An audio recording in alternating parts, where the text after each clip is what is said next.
Rhonda, stay on the line. We got you a T-shirt. There you go. And I got a voice now. Yeah, your mic's working. And we've got other people, too. So, Rhonda, quickly, we got to make our point. We're backed up here. Your thoughts on yesterday's game, Rhonda? Like I said, I know everybody's always down on the Browns saying about how they always lose a game, but let's stay positive for next week. Focus on next week's game, because I know next week they're going to do good.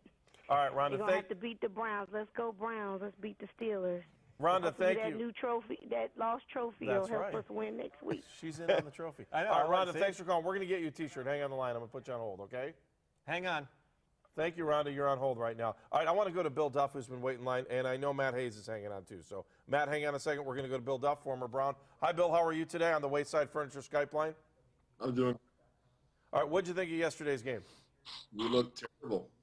Across the board, do you think they looked terrible, or do you think they got forced into playing a game plan they never wanted to go to because special teams started to let down at the end of the first half? Honestly, looking at both the way that both lines played, I thought they played pretty good in the first half, and in the second half, everything just fell apart. Bill, I mean, you've been in situations before when you're on the field. Momentum can kind of dictate things. I think that, when you go down, you give up 31 points in the second quarter, your hand is forced. I didn't hear anybody talking about special teams this week, saying, oh, special teams are going to be key. But as we found out yesterday, they truly became part of the game, a big part of the game. Yeah, there's three components to every game. You got to win offense, defense, and special teams. And special teams are always the redheaded stepchild. In this case, it was embarrassing how bad the Browns performed on special teams. I think they need to take a long look at, how much practice time they spend on it and the importance of every play. That's what I thought. I saw a lot of guys kind of just going through the motions of special teams. You can't do that in the NFL. Every play is important. You think? I mean, that they just collapsed under that second quarter, didn't they, Bill? I mean, 31 points to give up in the second quarter after a great start to the football game. It seemed like they just never responded. They never came back from that. That second quarter was just horrible. Yeah, I mean, there's not a lot you can say about it. I thought Jason Campbell was checking down as quickly as he could. He got gun shy. He was getting hit. I think the offensive line, they just weren't picking up the blitzes in the second half. It was ugly all the way around. There's no besides Hayden, I think he was the only bright spot of the game. You got to come back now. You got Steelers week. How hard is it to shake it off? This is a tough one to shake off because not only is it a division loss, but it's a loss against a team that you beat up on. So that means you didn't get better, you got worse.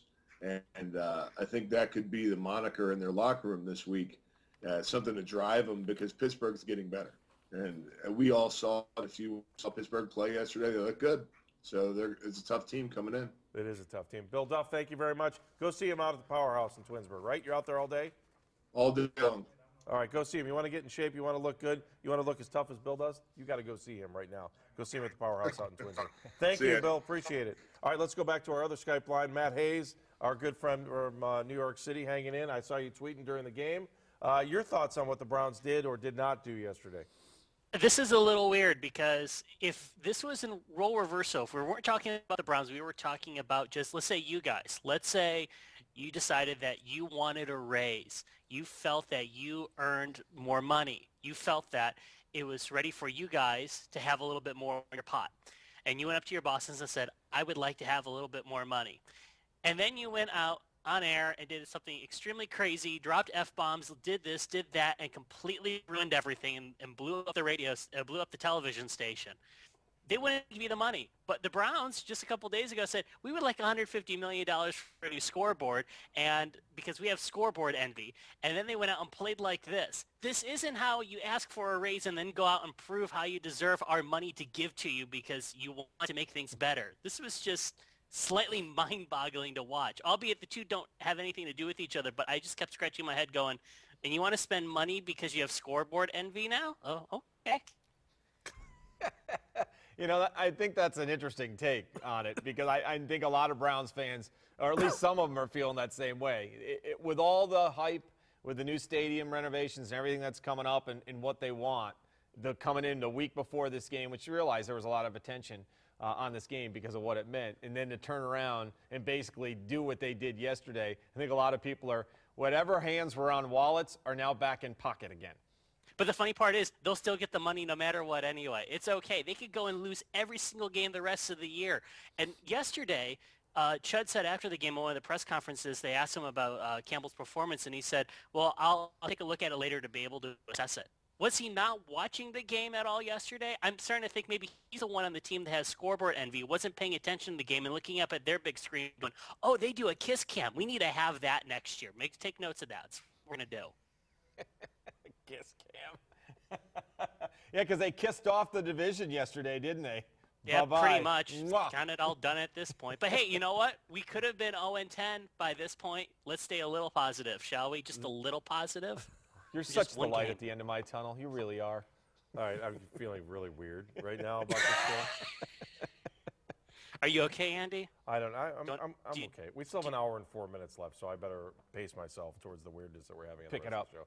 Yeah, It's pretty much. Steelers- By the way, if you're going to Yes. give T-shirts to everybody, can you at least make them earn it a little bit instead of just? I mean, that's the easiest T-shirt in the world to win. Anybody can call from anywhere and just say the Browns will do better next week, and let's give them a T-shirt. Make them earn it a little bit. Make them do something to, to Wait, did you have get to your earn that T-shirt already? $1 of postage. Oh, you didn't get his T-shirt yet? Nobody did. All right, no one's. No one got him yet. All right. Well, we see that Cleveland Kate's trying to call over you as you speak here. Any other words of wisdom for Browns fans today, my friend? Oh, just stay positive and don't get all down about it. It'll be fine next week. You can get down next week if we lose against the Steelers. Then you can get depressed. Give it another week. Okay, You're I'm not- going to you're send not you a kidding with that. personally autographed copy of the new Browns animation. Look at the new stadium. It'll be available Oh, on DVD I can't sometime wait. soon, but it's coming to you, Matt, in New York. I appreciate that. That's going to be such great nighttime reading. I'll get it done after about 30 seconds. All right. Thank you, Matt. Appreciate Bye, it. guys. Good job. Thank I you, want to guys. go to the let's go to Eric because I want to have him set this up. Thank you. Eric, again, can we see your face? It'd be great. Thank you. There we go. By the way, Matt Hayes was on the Wayside Furniture Skype. Dogs he on was. the Run hotline. All right, so what are we doing here? Hang on. And we've got Richard Miller on the line. We do. We're going to bring Richard in. Hi, Richard. How are you? Hi, Richard Miller. How are you? Hello, Richard. How you doing? Good. Okay, Hello. Richard's with the Cincinnati Day Lucky Dogs Browns backers, right? Correct. That's where you are. All right, Eric, tell us the rules of the game. What are we doing here now? This is a new game. Browns backer rants. He has a minute to rant about whatever he wants. You guys can't interrupt. No matter what he wants to say, he can say it. And then you guys can chime in after a minute. All right, and we have some kind of fancy clock that you ripped off the internet. Is that what We it is? do. All right, so do Thank I you, need to? timer.onlineclock.net. All right, so hang on. If I got this right, and here, watch. This is how high tech this show is. Hang on a second. If I do this, there it is. Look at that with ads and everything on Look the at bottom. he's got Eric's ready to let it go too. Wow, Eric, you spared no expense in trying And to get it's us sponsored. a clock. Would you and like a timer home on loan? If you'd like a home loan. Here we go. 'Cause this. we're All right, on a here we tight go. ship. Richard Miller. 5, 4, 3, 2, 1, go. Thanks, guys. Hey, it was setting up to be a great weekend for the Cincinnati Dayton Lucky Dogs. We had Don Cockroft, former kicker, come in, and he autographed books on Saturday night. We had a full house, and, at the end of the first quarter, with Joe Hayden being the Bengals' #1 receiver, we thought we were really going to cruise, and then they just completely decided to leave the stadium at the beginning of the second quarter. And, I don't know where they went, but, it was really a disappointing loss. And I think the worst part of it is that, if I had to go in and face Bengal fans today and it was just a matter of they had more talent than we had and we just lost the game, you could live with that. But, let's be real. It was an early Christmas present to the entire division and to the Cincinnati Bengals. And I just thought it was really unfortunate. But, again, at the beginning of the season, if you'd said we'd be 4-6 at this point, I think a lot of people would have taken it. So let's beat the Steelers. All right, there you go. That was very optimistic. Richard, nice job. Cincinnati Dayton Lucky Dogs Browns Club. Did that work? That was the lamest buzzer we've ever had. It's like, Wait a minute, but the buzzer should sound better than that. That's a little better. that's a little bit. Something's off. Even the buzzer's having a bad day. What is going on with this city? All right, Richard, thank you. Eric, nice job with your new little segment there. Nice job, and we put the clock up there as well, too. Richard, thank you. Appreciate it. Thanks, guys. Thanks, All right, Richard. We'll talk to you soon. Richard Miller joining us on the phone line, giving us, what's that segment called? Something countdown clock. It's the Browns Backer Backers. Rant. You know, if we had more than like 30 seconds to spend with you before a show, and we could actually free you up to work this show, I'm just so important. Everybody wants me. Everybody needs it. It's scary. Or nobody wants me. All right, is Skype line 1 there? Is that ready? Yeah, we got Cleveland Kate. All right, let's go to Cleveland Kate. Hi, Cleveland Kate. Hey, Cleveland Kate. Good morning. Oh, man. Oh, that's harsh. All right, first of all, you want a T-shirt. I came just into for being work on. this morning, and both Bernie Kosar and Brian Sipe are crying tears over the embarrassing offensive performance that the Browns put on yesterday. When you can't even score a touchdown from the 5-yard line in garbage time at the end of a fourth quarter against a defense who's nursing a 21-point lead and could care less, you've got offensive issues that are far and away beyond that mess of a second quarter. You have problems with them not going for touchdowns and taking field goals early in the game when you have a chance to punch your opponent in the mouth on the road? Absolutely. The first field goal, I understand. It's early. You don't know what the weather's going to do. You want to get some points on the board. But that second field goal, no, you need to go for it. This team doesn't know how to win. They don't know how to put their foot on the throat of an opponent, let alone a divisional opponent. And now the worst thing about that loss is the rock that all the Steeler fans have been living under all season has been lifted, and they're all out in the light of day, and they're all over my timeline, and they're talking smack, and I can't say anything because CBS can't even spell Joe Hayden's name right. We're getting no respect anywhere, and now I got to put up a Steeler fan all week running his mouth, and I don't know what I'm going to do. Yeah, you look like you're about to bust. Just make sure all those windows are closed behind you, number one. We don't need you jumping out. I mean, I'm on the first floor, so if I jump, it's about an 8-inch drop. all right, well, still, who knows? You'll probably twist an ankle. I mean, that's the kind of luck we have here this morning. Not only the Hayden thing spelled wrong, but when Hayden makes one of the biggest plays of the game, Marv Albert goes, touchdown, Cincinnati! I'm like, what are you watching? The wig can't even get it right. No, I mean, we're the Rodney Dangerfield of football, and I was hoping that would change yesterday. I was hoping we'd get a little bit more of our pride back, that we'd have, we've got 2 Steeler games and a Jacksonville game still on the schedule, and I'm concerned that we're going to win another game after that mess yesterday. That's how bad it is today. I'll be fine by like Wednesday or Thursday, but today I'm feeling the hangover from the emotional roller coaster that the Browns have had us on for years, and yesterday was just the perfect example of what Browns fans have had to deal with, and I don't see it ever changing. Kate, you know how to get rid of the hangover, don't you? Yeah. What do you do? Do you know? You can say it. How do you get rid of the hangover? Hair of the dog? Oh, you just keep drinking. Keep drinking the Kool-Aid. Bloody Marys. Nice. Easy. Bloody Marys always right, get you Kate, started. Kate, you're definitely worthy of the T-shirt. Okay, grand little poobah of the T-shirt holders. Is she worthy of a T-shirt? Oh, Yeah. thank you. Yeah, Fonzie. that was the best Skype call of the day. Fonzie, I'm giving it a Kate, thank you. We appreciate it. Well, I have a philosophical question for okay, you. go ahead. We'll take it. Go. If a referee throws a yellow flag but his mic doesn't work and you can't hear the call, is it still a penalty? It sure is. Yes, it is. Stay away from the bear in the woods. That's all I can tell you. Stay away. Kate, thank you. Thanks, Kate. You're welcome. Go Browns. Go There you Browns. Go Browns. Let's. She's great. I hate to produce the show on the run here, Eric, but here's what I want to do. Are you with me on this? It's almost time for Muni Lot Who Day, isn't it? Is it? We're What's past that, aren't we? No, 35. But we're almost there. Yeah. WEWS. Well, we don't want to hear his, No, we don't want to hear your private conversation over there. Yeah, what's he doing? He's like trying to get a date or something. Yeah, what's your Hey, number? Kate, do your.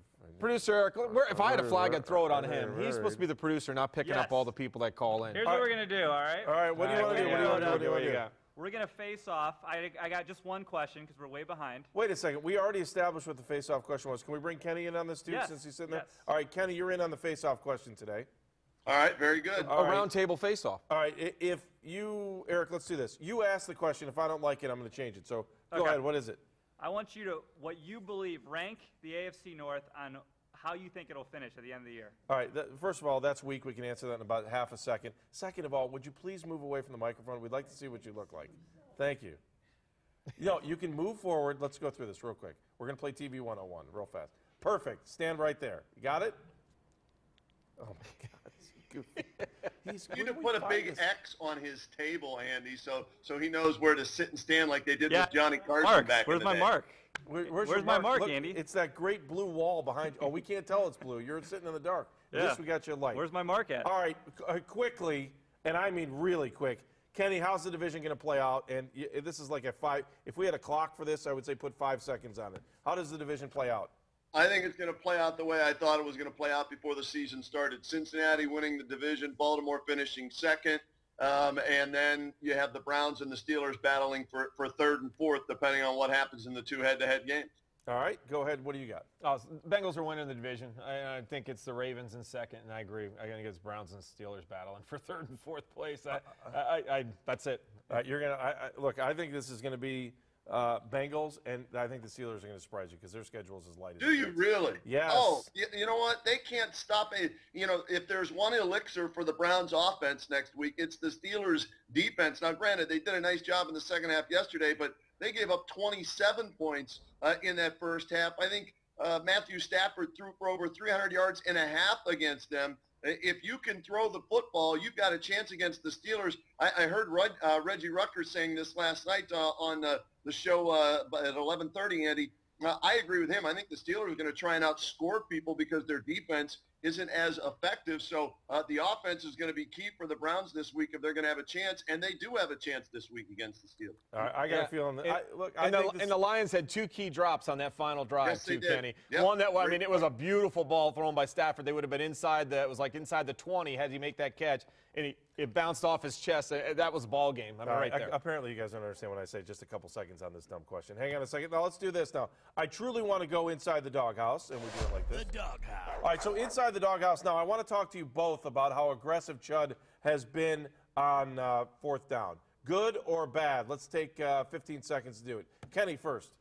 I love the aggressiveness from Chud. This is a season I don't think a lot of people expected the Browns to be in the playoff race, and he's going out there, he's being aggressive, and for the most part, he's playing to win instead of playing not to lose. I love the aggressiveness on 4th down. All right, what do you got? I love the aggressiveness, but I don't think, and I'm going to make this term up, I don't think it's consistent aggressiveness. They had the chance to put points on the board, and they took field goals instead of touchdowns early in the game against a road game, division road game, and they had a chance to put on points. I think they were there. So it's got to be, stay aggressive, but be consistent aggressive. Don't sit there and pick your spots like that. I think you. So you're saying early on in the beginning of the game, rather than going for 3, they should have just tried to get 7 at that point. Absolutely. One of the 2 field goals should have been a touchdown. All right, I'll buy into that too. I like the fact that they're very aggressive on 4th down, no matter. And if you're down 11 and you're going for it on 4th down at 4th and 5, who cares if you lose by more than, other than people that are betting, who cares on how bad you get beat? If you lose by 11, if you lose by 21, what's the difference? It's still an L in the loss column. So I like the fact that they're being aggressive on 4th down. Yesterday I still think they were 1 for 4 on 4th down yesterday. Let me just double check that. Yeah, they had a higher percentage rate on 4th down than they did on 3rd down. That's pretty bad. I mean, but that just shows you what Chud wants to do, and I think Chud puts himself in a position to be a little bit more aggressive, Kenny. And you know what, guys, too, when you have a defense like the Browns have, I mean, yesterday they held Cincinnati to, 225 yards of total offense? Yeah. The defense, when you have confidence in your defense, you can take more chances with your offense because even if you don't score or don't get the 4th down conversion to sustain the drive, your defense is going to pick you up. And Joe Hayden, the way he was playing, has anybody done a better job on a wide receiver or the number 1 receivers in the NFL this year than Joe Hayden week in and week out? And with that, really, you know what today should be about? If they don't fall apart in the end of the first half yesterday, this should be Joe Hayden Day in Northeast Ohio because he played great yesterday, and he was the one shining star in a day where things just went south real quick. And it's just funny. We haven't talked about special teams all year. So I guess the fact that you lost one game because special teams got the ball rolling on this thing, I can live with it. Let's rip special teams for one day. But for the most part, they've been pretty good this year until Travis Benjamin was the best thing we had going on special teams. But I can't – it's going to happen. Games like that are going to happen throughout the season. Well, Andy, not 2 punts blocked in one game. Right. Are going to happen. That normally you usually get 1, you make adjustments, and you don't have any more. So and how do you Browns fix had it, 2 Kenny? blocked, not just in the game, in 1 quarter. How do you fix it? Well, you go back and you study the film, guys. All right, who didn't do their job, to use a Bill Belichick term, do your job. Somebody didn't do their job. So you go back, you find out who didn't do their job, look at the blocking scheme, so you take care of that so the Steelers don't do the same thing next week to you. All right, Kenny, we're going to come back in a little bit. We'll do our grade the team segment coming up a little bit later in this hour, so stand by. Did you see the picture back there? Oh, hang on. You didn't notice the difference. It's not Newt Cooper. Did you see who's back there? Huh? It's kind of see dark in my there guy? today. Who is it? Oh, it's Tress, I think. There he is. He's And the looking only reason over I us know right it's now, Tress, Jim I can Trussell. see the vest. I see the vest. That's the only reason And why. trust we trust, baby. There you go. Yeah. Hey, when we come back and talk to you, I want to get your thoughts on Jason Campbell because I think we saw a completely different Jason Campbell. So I want all three of us to get in on that when you come back. All right. All right, sounds All good. right, so stand by. That's a little teaser for you coming up in a little bit here.